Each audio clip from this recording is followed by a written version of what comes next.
नाही, म्हणजे 2 3 घ्यायचं नाही आणि ह्या कॉलम मध्ये नाही 2 4 घ्यायचं नाही. म्हणजे हा जो डिटर्मिनंट सेकंड ऑर्डर संख्या तो घ्यायचा आहे. इथे क्रॉस मल्टिप्लिकेशन याचा 4 into 5 5 3 into 3 9. आता हे आपण सॉल्व्ह करून घेऊ. 2 12 minus 10 means 2 minus 3 4 minus 6 minus 2 plus 4 5 minus 9 minus 4. आता सॉल्व करू. 2 into 2 4. Negative becomes positive. Multiplication of two negative number is positive number. 3 into 2 6 and negative 8. Now 4 into 6 means 10. 10 minus 8 equal to 2. 4 into 4 16. इथे आपलं चुकलेलं आहे 16. 16 means negative 6. D is here negative 6. आता D ची value negative 6 आली. मग आता D1 ची value किती येणार आहे ह्या प्रॉपर्टी प्रमाणे? व्हॅल्यू सेम, फक्त साइन चेंज. मग D इक्वल टू पॉझिटिव्ह 6 येणार आहे. D1 equal to positive 6. आता D1 आपण मगाशी घेतला डिटरमिनंट घ्यायचा आहे, फक्त इंटरचेंज करायचं आहे.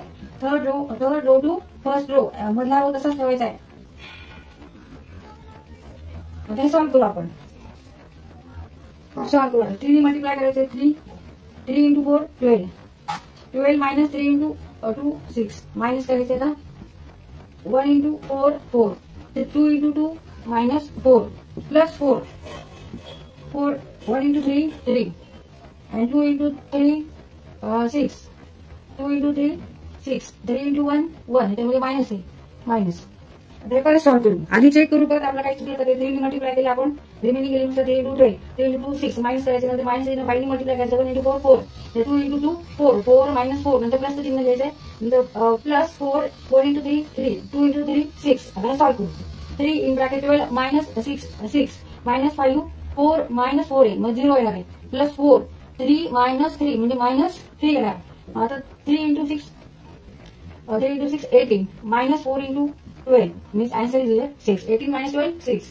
Therefore D1 is here 6 and D is here negative 6. म्हणजे आपण व्हेरीफाय केले की प्रॉपर्टी लागू पडते की नाही म्हणून आपण एक एक्झाम्पल घेतलं. एक्झाम्पल मध्ये आपण फर्स्ट आणि थर्ड रो म्हणजे R1 interchange to R2 R3 R1 interchange to R3 हा R1 रो आहे आणि हा R3 रो आहे. हा आपण काय केलाय इंटरचेंज केलाय. हा वर नेलाय आणि हा खाली आणलाय आणि ह्याची व्हॅल्यू काढली की निगेटिव्ह 6 आली. ह्याची व्हॅल्यू काढली की 6 आली. म्हणजे फक्त साईन मध्ये फरक पडतो. इथे निगेटिव्ह साईन आहे इथे निगेटिव्ह साईन आहे आणि इथे पॉझिटिव्ह साईन आहे.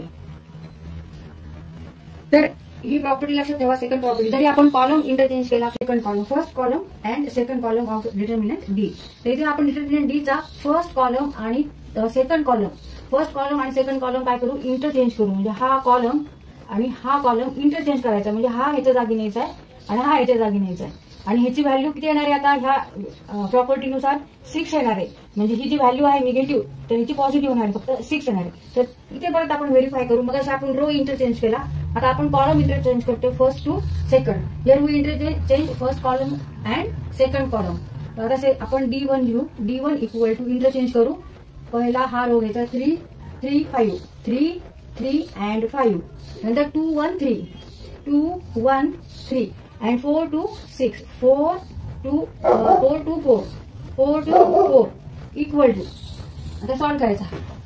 हा सॉल्व्ह करताना परत एक्सपान्शन फॉर्म्युला जो आहे त्याप्रमाणेच आपण फॉर्म्युला वापरून सॉल्व्ह करू. 3 ने मल्टिप्लाय करायचंय remaining elements which are not in first row and first column. 1 into 4 4 3 into 2 6 minus करायचंय 6. आता मायनस 2 घ्यायचे and take remaining elements which are not in second column and first row means 3 4 2 and 5. 3 into 4 12 minus 5 into 2 10 plus 4 घ्यायचंय 4. Now take remaining elements which are not in first row and third column. 3 into 3 9 5 into 1 5 minus करायचं नंतर. आता हे solve करून घेऊ. 3 4 minus 6 means minus 2 minus 2 2 12 minus 10 2 plus 9 minus 5 9 minus 5 4. आता इथे multiplication आहे 3 into 2 मायनस आणि इथे साईन मायनस आहे निगेटिव्ह आहे निगेटिव्ह 6 निगेटिव्ह साईन आहे 2 into 2 4 plus 4 into 4 16 equal to now negative 6 and negative 4 means negative 10 minus 10 ऋण 10 अधिक 16 ऋण 10 अधिक 16 म्हणजे 6 negative 10 plus 16 means 6. Therefore D1 equal to 6 and D equal to negative 6. D1 equal to 6. तर आता ही value जी आली आहे ती कशी आलेली आहे पॉझिटिव्ह व्हॅल्यू आलेली आहे आणि ही कशी होती निगेटिव्ह व्हॅल्यू आहे कारण निगेटिव्ह 6 आहे ही पॉझिटिव्ह 6 आहे. इथे जरी साईन आपण दिली नाही तरी इथं पॉझिटिव्ह समज